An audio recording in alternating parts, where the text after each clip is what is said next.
빌립보서 2장 1절부터 11절까지 말씀을 오늘 볼 텐데, 설교 제목이 여러분 뭡니까? 너희 안에 이 마음 품으라. 무슨 마음일까요? 한번 찾아가 보도록 하겠습니다. 여러분, 지지난주에 우리가 지난주에 찬양 대회를 했고, 여러분 그리고 우리가 지금 말씀을 보고 있습니다. 뭐 찾으세요? 빌립보서 2장. 여러분, 그 바울이 어디에 있었죠? 감옥에 있었습니다. 감옥에 있었지만 바울은 기뻐했어요. 왜 기뻐했죠? 아주 핵심적인 내용인데, 첫 번째 우리가 봤었던 내용에 바울이 왜 기뻐할 수 있었냐, 감옥에 있었는데 그 이유는 바로 주 안에 있었기 때문입니다, 여러분. 주 안에 있었기 때문이에요. 자, 그리고 또 하나가 이제 복음이 전해졌기 때문입니다. 환경은 감옥이지만 마음은 주 안에 있었다. 그렇죠? 그게 복음 중심의 삶이라고 제가 지금 짧게 요약하고 있습니다. 감옥에 있는데도 간수들에게 막 복음을 전해요. 모든 사람이 감옥에 갇혔기 때문에 끝났을 거라 생각했지만 그렇지 않습니다. 사도 바울은 오히려 그걸 기회로 삼았고 간수의 복음이 들려지면서 아주 고위 간부까지 귀에 들어갔던 그런 시간이 있었죠. 그 삶이 왜 가능했냐? 바로 사도 바울이 복음 중심의 삶을 살았기 때문입니다. 여러분, 2주간 어떻게 복음 중심의 삶을 살아가셨나요? 자, 제 얼굴을 보시고 복음 중심의 삶을 사셨나요? 네. 여러분, 복음 중심의 삶은 갇혀 있는데 갇혀 있다고 생각하지 않는 거예요. 그 안에 하나님의 뜻을 묻고 또 복음을 위해 살아가는 그 삶이 바로 복음 중심의 삶입니다. 너무나 중요하다라고 말씀을 드렸어요. 그런데 오늘은 바울이 한 걸음 더 나아갑니다. 복음 중심의 삶을 넘어서 복음 중심의 마음을 가져라, 이렇게 말씀하고 있어요. 그래서 오늘 말씀을 듣기 전에 여러분의 마음을 점검해 보셨으면 좋겠습니다. 내 지금 어떤 마음을 갖고 있냐? 내가 예수 그리스도의 마음을 갖고 있는지, 아니면 나 중심의 마음을 갖고 있는지, 아니면 다른 어떤 마음을 갖고 있는지 한번 점검해 보셨으면 좋겠습니다. 오늘 이 마음에 대해서 조금 집중적으로 살펴보려고 해요. 오늘 제가 한 게 아니라 이 강해 설교는 이 사도 바울 저자가 하고 싶은 얘기를 우리가 들을 수 있습니다. 사도 바울이 뭘 그렇게 중요하게 여기냐? 바로 마음이라고 하는 거죠. 그래서 너무나 중요하다. 그래서 그렇게 말하고 있습니다. 여러분, 사람은 어떤 마음을 품느냐에 따라서 인생이 완전히 방향이 달라지게 돼 있습니다. 마음이 되게 중요해요. 한 예로 여러분, 운동선수가 어떤 마음을 품고 경기에 들어갔냐에 따라서 완전히 결과가 달라지게 되어 있습니다. 만약에 오늘 저 강팀이다, 졌다 그러면 당연히 지겠죠. 이겼다 생각해도 질 판인데 그런 마음 자체로 갖는다는 것은 절대 이길 수 없습니다. 여러분, 혹시 리우 올림픽에서 그 펜싱 금메달을 딴 박상현 선수 혹시 아시나요? 박상현 선수? 이름 아세요? 그 선수가 어떻게 했냐?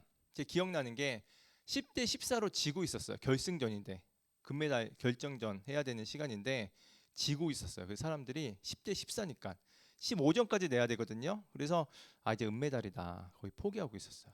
근데 갑자기 작전 타임을 했었나? 근데 모르고 헬멧 딱 벗잖아요. 그거를 벗는데 계속 쭈얼거리는 거야. 뭐라고 쭈얼거렸죠? 할 수 있다. 입 모양으로 할 수 있다, 할 수 있다. 계속 할 수, 계속 그랬던 거야. 응? 계속 혼잣말로 그렇게 되는데 결국 어떻게 됐냐? 역전승했습니다, 여러분. 금메달 땄어요. 그래서 그걸로 아주 대단했습니다, 사람들이. 그래서 우리나라가 열풍, 그 할 수 있다 열풍까지 불 정도로 엄청났었죠. 끝까지 포기하지 않고 중얼거리면서 마음을 달래하니까 어떻게 돼요? 금메달을 땄습니다, 여러분. 마음이 달라진 거예요. 결과가 완전히 달라졌습니다. 여러분, 이뿐만 아닙니다. 여러분, 직장 생활에서 여러분이 어떤 마음을 품느냐에 따라 결과가 달라지게 돼 있어요. 그죠? 결과가. 직장 생활에서 오늘 이 일이 나에게 무슨 의미가 있나 하면 여러분, 너무 인생이 고달프죠. 그죠? 월급만 기다리는 시간이 될 겁니다. 하지만 이 일이 나에게 뭔가 업그레이드 되고 나를 이제 역량 개발되는 그런 시간 된다라고 생각하면 그 일이 버틸 수 있는 것이죠. 마음이 굉장히 중요한 겁니다. 자, 근데 이 직장뿐만 아니라 우리가 하는 모든 것들도 다 그렇습니다, 여러분. 우리가 만남이나 연애도 그렇고요. 그리고 공부도 사역도 결국엔 뭐에 달려 있냐? 바로 마음에 달려 있다라는 것입니다. 이 사도 바울도 감옥에 갇혀 있었지만 마음을 달리했어요. 내가 감옥에 있다라는 그 마음으로 있었던 게 아니라 주 안에서 있다라는 그 마음으로 그 시간들 기쁘게 버티고 있었던 것이죠. 그래서 마음이 너무나 중요하다.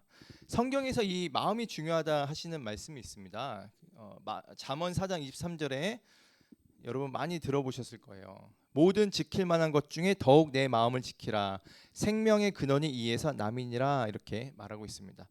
잠언서에서도 너희 마음을 잘 지키라고 말씀하고 있는 거예요. 그 굉장히 중요하다. 이 마음이 인생의 방향을 결정한다. 오늘 설교의 핵심과 정확히 맞아 떨어집니다. 성경은 여러분 마음이 인생의 운전대라고 말하는 거예요. 마음은 인생의 운전대라. 여러분이 어디로 향하느냐에 따라 인생이 달라지게 돼 있다라고 말씀하고 있습니다. 여러분 성경에 보면 유턴하다가 인생이 망한 사람이 있습니다. 누가 떠오르시나요? 저는 소돔과 고모라. 유턴하다가 그죠? 하나님께서 소돔과 고모라를 나오라 했는데 몸은 나왔어요. 근데 마음은 못 나왔죠. 마음은 뭐 있었습니까? 재물, 갖고 있는 것들. 그래서 뒤를 돌아보다가 유턴하다가 소금 기둥이 됐었죠. 롯의 아내가. 그래서 이 마음이 굉장히 우리 인생에 중요하다라는 것입니다. 신앙생활에 있어서도 마찬가지입니다. 신앙생활에 있어서도 마음이 너무나 중요해요, 여러분. 신앙은 여러분 우리가 발에서 시작되는 게 아닙니다. 여러분이 교회 나와서 발을 탁 지금 자리하고 있는데 발에서 시작되는 게 아니라 신앙은 마음에서 시작되는 거예요. 여러분이 발은 지금 교회에 있지만 마음이 삐뚤어지면 여러분 신앙이 삐뚤어질 수밖에 없습니다. 그래서 메마른 신앙도 어떻습니까? 바로 마음이 하나님 앞에 고든 마음으로 있지 못했을 때, 그럴 때 우리가 메마른 신앙이 돼버리는 것이죠. 반대로 겸손한 신앙으로 우리가 마음 가운데 있으면 우리의 신앙도 겸손하게 하나님께서 또 받으시는 신앙이 된다라는 것이죠. 그래서 여러분 이 겉모습 신앙에 있어서 우리가 마음이 굉장히 중요한데 마음을 달리한 성경에 한 인물이 있는데 바로 바리새인이 있었습니다. 바리새인은 하나님도 믿고 율법을 굉장히 잘 지켰어요.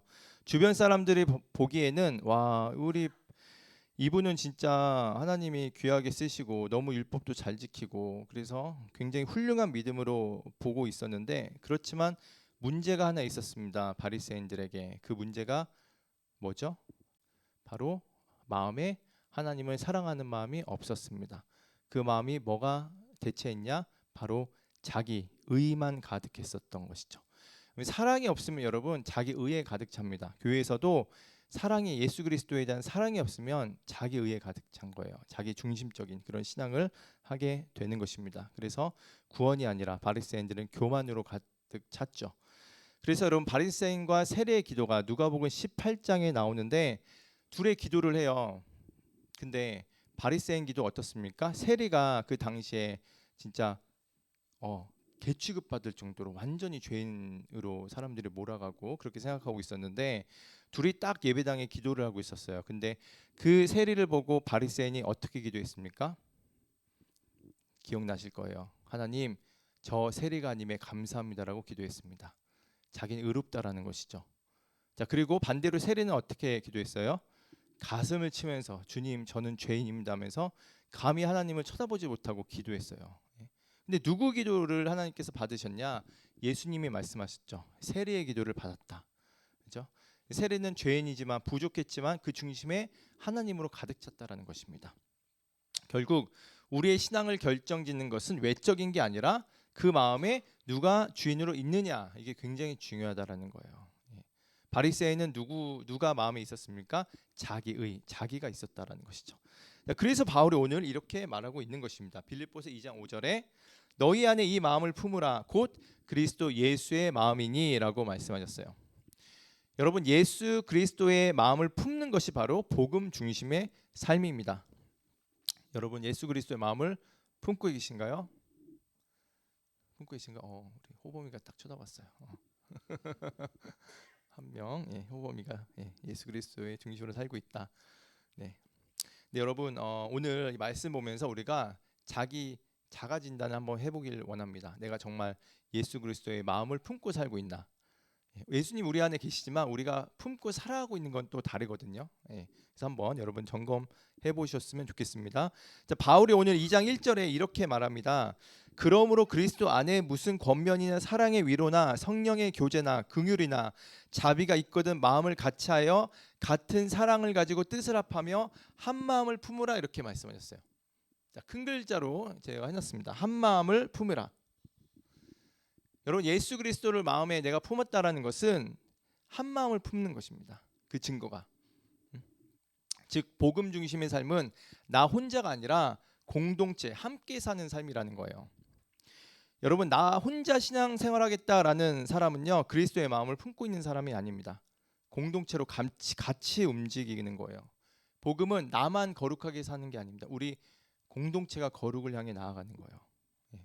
나만 오늘 열심히 한 주 동안 지키며 산 게 아니라 저 친구가 조금 잘 못 산 것 같아. 그러면 여러분 눈물로 기도하면서 우리 함께 신앙생활 할 수 있도록 거룩으로 나아갈 수 있도록 기도하면서 같이 가야 된다라는 것입니다. 우리 신앙은 개인주의가 아니에요, 여러분. 같이 가야 되는 것입니다. 그래서 여러분 오늘 이 빌립보 교회가 무슨 문제가 있었냐? 열정은 있었어요. 근데 마음이 하나 되지 않았다라는 것이죠. 그래서 빌립보 교회를 우리가 봤을 때 예수 그리스도의 마음을 품은 교회라고 할 수 있나 했을 때 이 성경으로 오늘 본문을 보자면 아니라는 것이죠. 왜? 각자 도생하고 있었어요. 하나된 마음이 없었다라는 것입니다. 서로 다른 생각, 자기 주장이 있었다라는 거예요. 여러분 교회에서 얼마나 많은 말들, 얼마나 많은 그런 얘기들이 오고 가는지 모르겠습니다. 이게 맞다, 저게 맞다 이런 거 되게 많죠. 교회 보면은.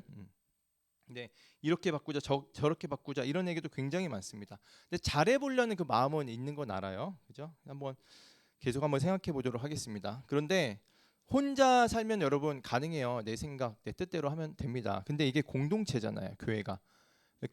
그래서 교회 공동체는 한 마음 갖는 게 굉장히 중요합니다. 한 마음을 갖는 거. 그래서 우리 교회가 여러분 올해 표어가 뭐죠? 하나됨을 힘써 지키라. 아주 정확히 맞췄어요. 여러분 이 하나됨을 힘써 지키는 거 이거는 단순히 우리가 교회를 위해서 하나됨으로 한번 나아가 보자 이게 아니라 이거는 예수 그리스도의 마음을 품겠다라는 그 증거가 됩니다. 품는 교회가 되겠다라고 얘기하는 거예요. 그래서 이 하나됨이 굉장히 중요합니다. 굉장히 중요한데 여러분 사실 굉장히 어렵습니다. 여러분 인정하시죠? 하나되는 게 굉장히 어려워요. 근데 여러분 주의 종들도 마찬가지입니다. 한 마음으로 갖는 게 정말 어렵습니다. 그죠? 근데 우리가 포기하지 말고 추구해야 된다라는 거예요. 한 마음을 가지고 살아가는 거. 왜? 그 안에 예수 그리스도의 마음이 있기 때문입니다. 그래서 한 마음으로 구체적으로 사도 바울이 얘기해 준 게 있어요. 어떻게 한 마음을 품으며 살아가야 되는지 그 말을 해준 게 빌립보서 2장 3절 4절입니다. 바울이 아주 구체적으로 말해줘요. 어떻게 한 마음을 가지고 품고 살아갈 수 있는지, 하나됨을 어떻게 힘써 지킬 수 있는지 오늘 그 해답이 나옵니다. 그게 2장 3절 4절이에요. 한번 읽어볼게요. 아무 일이라든지 다툼이나 허영으로 하지 말고 오직 겸손한 마음으로 각각 자기보다 남을 낮게 여기고 각각 자기 일을 돌볼 뿐더러 다른 사람의 일을 돌보라 이렇게 말씀하고 있습니다. 사도 바울이 오늘 어떻게 살아가라라는 것을 세 가지 우리의 마음을 이렇게 말씀해주고 있는데 세 가지로 한번 정리해 볼 수 있을 것 같아요, 여러분. 제가 아까 말씀드렸죠. 자기 진단 한번 해보셨으면 좋겠습니다. 첫 번째, 어떻게 하면 우리가 하나됨을 지킬 수 있을까? 바로 다툼과 허영을 버리라는 겁니다. 여러분 다툼 뭔지 아시죠, 여러분? 다툼.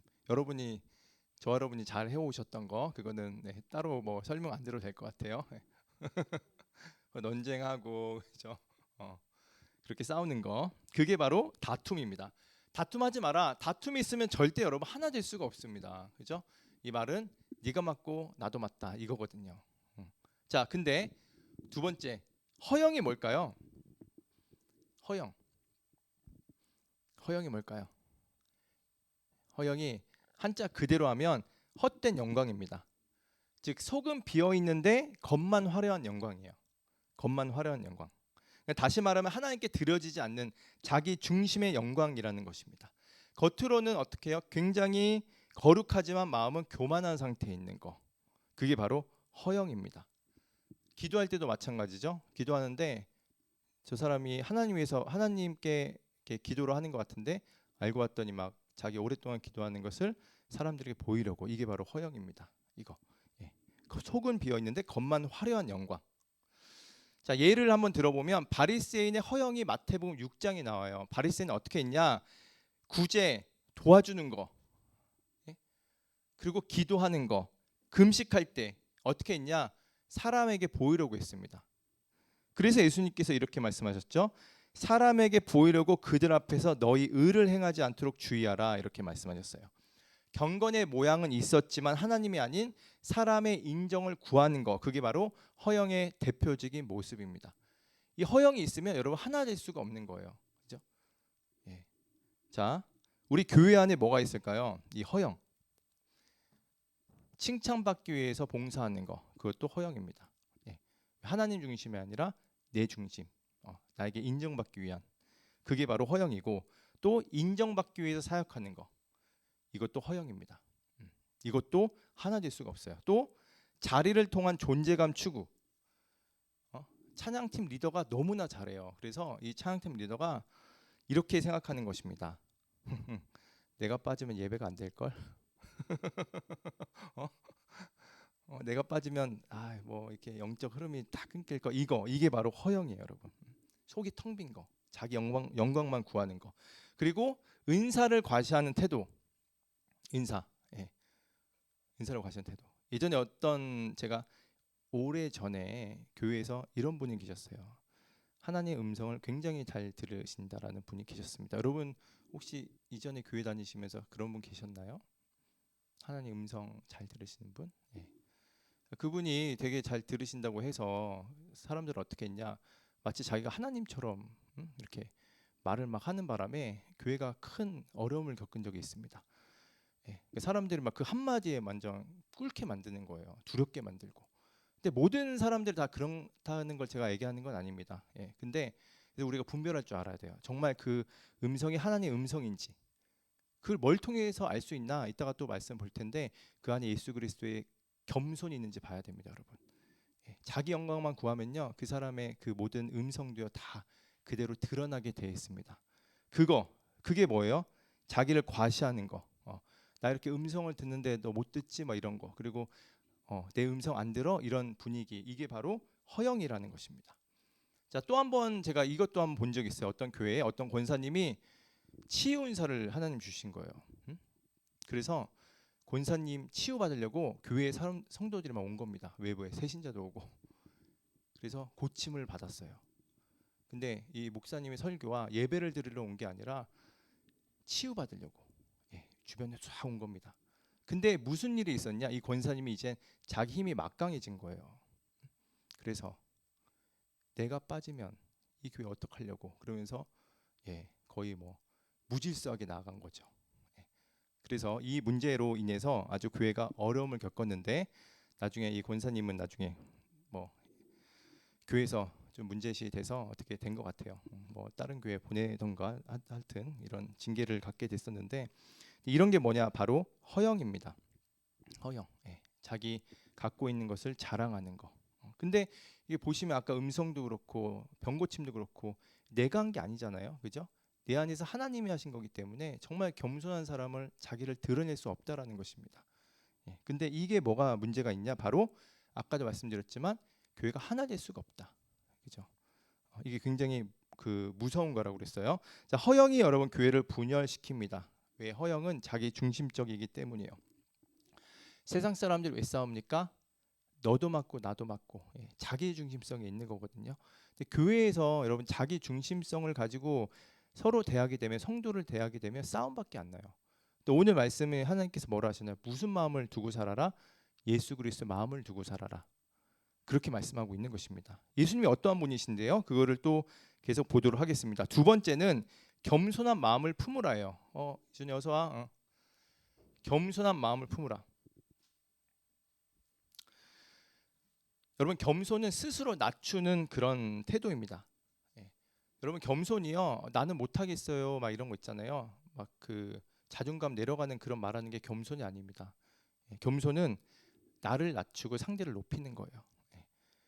그러니까 내가 맞다가 아니라 내 말이 틀릴 수도 있다. 아니면은 내가 맞지만 잠깐 내려놓는 거예요. 왜? 상대방을 위해서 존중하는 마음으로 그렇게 올려드리는 태도라고 우리가 볼 수가 있는 것이죠. 여러분, 그래서 이 사도 바울이 무슨 얘기를 하냐면 겸손한 마음을 품으라라고 얘기를 하면서 그 다음에 예수님으로 갑니다. 예수님이 어떠한 분이신가? 6절 한번 볼게요. 예수님이 이러한 분이시다라고 말하고 있는데 이렇게 말씀하고 있어요. 그는 근본 하나님의 본체시나 하나님과 동등됨을 취할 것으로 여기지 아니하시고. 너희 안에 계신 예수님이 이러한 분이시다. 예수님은 하나님이셨어. 그런데 하나님과 동등됨을 취할 것으로 여기지 아니하셨다. 그러니까 하나님이 성경에 보면 이적과 기적을 행사하신 것도요, 하나님이 직접 하신 게 아니라 다 기도를 하십니다. 하나님께. 예. 그러니까 동등됨을 취하지 않고 어떻게 하셨냐? 7절에 오히려 자기를 비워 종의 형체를 가지사 사람들과 같이 되셨고라고 말씀하고 있어요. 종의 형체를 가졌다.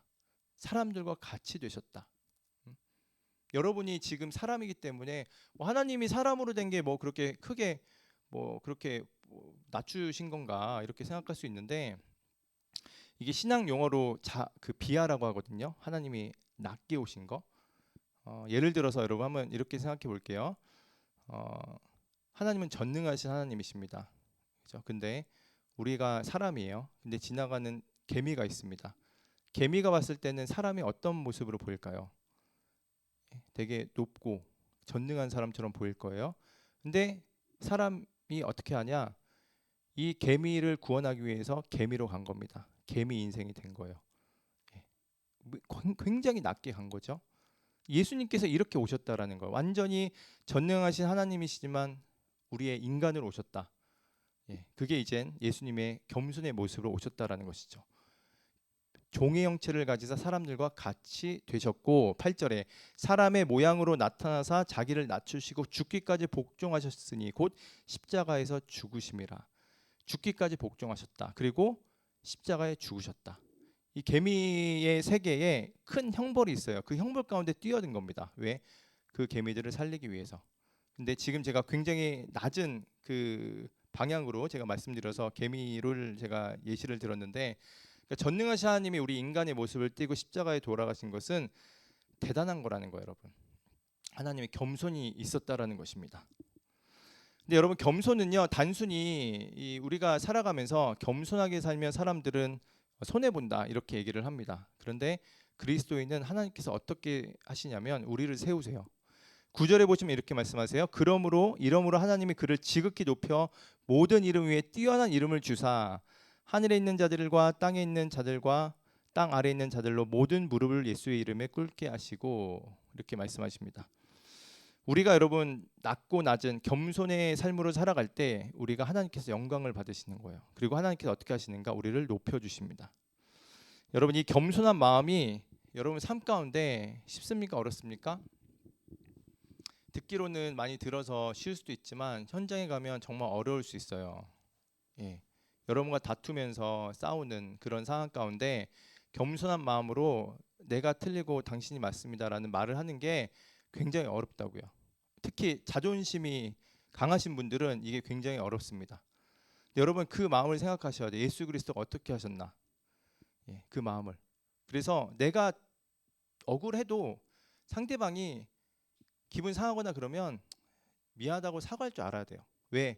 예수님께서 그렇게 하셨기 때문입니다. 그리스도의 마음을 갖고 있기 때문에. 제가 이 말씀을 빌립보서 2장 말씀을 묵상을 하고 기도하면서 있다가, 이번 일이 아닙니다. 예전에 저한테 이제 좀 서운한 걸 얘기하신 분이 계셨어요. 근데 저도 이제 얘기를 했습니다. 이런해서 오해입니다라고 했는데 상대방도 이렇게 해서 얘기를 한 거예요. 근데 이거 계속 팽팽히 붙더라고요. 어떻게 해요 이거를? 도저히 안 되겠다 하면서 박차고 나올 수 없는 것이죠. 왜? 우리 안에 누가 있어요? 예수 그리스도의 마음이 있기 때문에 미안합니다. 형제님 이렇게 마음이 아프고 상하게 한 거 제가 잘못했습니다라고 사과할 수 있어야 된다라는 거예요. 근데 중요한 게 뭐냐? 상대방이 와 내가 이겼다, 저 사람의 길을 꺾었다 하는 게 아니라 하나님이 영광 받으시는 거예요, 여러분. 그럴 때 하나님께서 우리에게 큰 은혜와 영광으로 우리를 높이신다라는 것입니다.